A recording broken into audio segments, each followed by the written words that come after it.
International Atomic Energy Agency investigators say they've discovered a secret nuclear plant in northwestern Syria.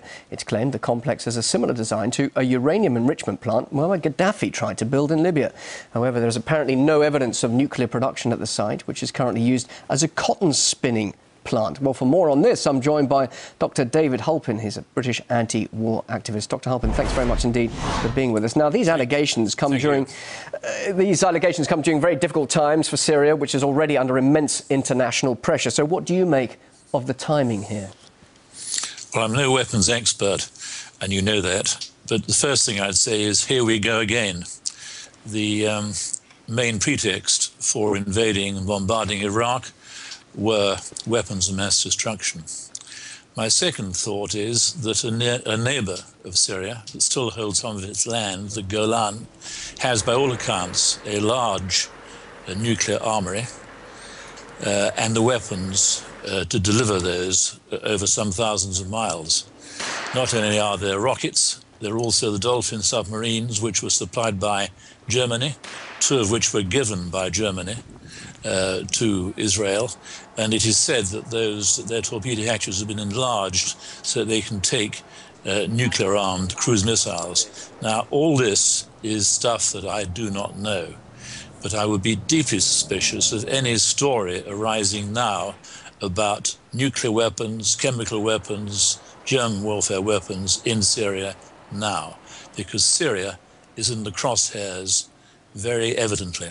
You draw a comparison with Iraq, and of course that invasion on the pretext that weapons of mass destruction were indeed there, but later that was proved otherwise. Do you think, therefore, it's vital that President Assad is open and transparent and allows inspectors in straight away to prove the fact that there are no nuclear weapons in Syria? Well, if I was President Assad, and I'm reminded, of course, that he's a medical colleague of mine, he's not a ophthalmologist, I would be rather wary about letting any inspectors in, because the inspectors that went into Iraq for years, UNSCOM, I'm told that one of their tasks was, in fact, identifying defence installations in Iraq and making sure the positions were known. We've mentioned Iraq, and I'd like to say this. We speak of weapons of mass destruction. What does that mean? The fact is that whatever weapons were used in Iraq illegally by this vast alliance of America and the UK and whatever, that over 1 million people were buried, over 2 million people were probably maimed, 900,000 women were widowed, 5 million children were orphaned, and 4 million people were displaced. Now, if those were not weapons of mass destruction, tell me what is. Let's talk about, though, the suspicions about the past investigations, or indeed the past possibilities of Syria seeking a nuclear weapon. One would ask, why would they want to have one in the first place? Well, I just indicated that just across the Golan is a country which often uses the most bloodthirsty language and has, by all accounts, a massive nuclear armoury. I don't know about its chemical, if it has chemical or germ warfare weapons, I don't know that.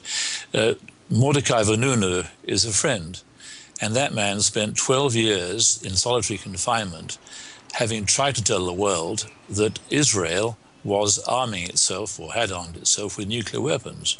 It is ironic that we should be talking about Syria when the Israeli nuclear armoury has never been inspected. And I'd like to really underline that.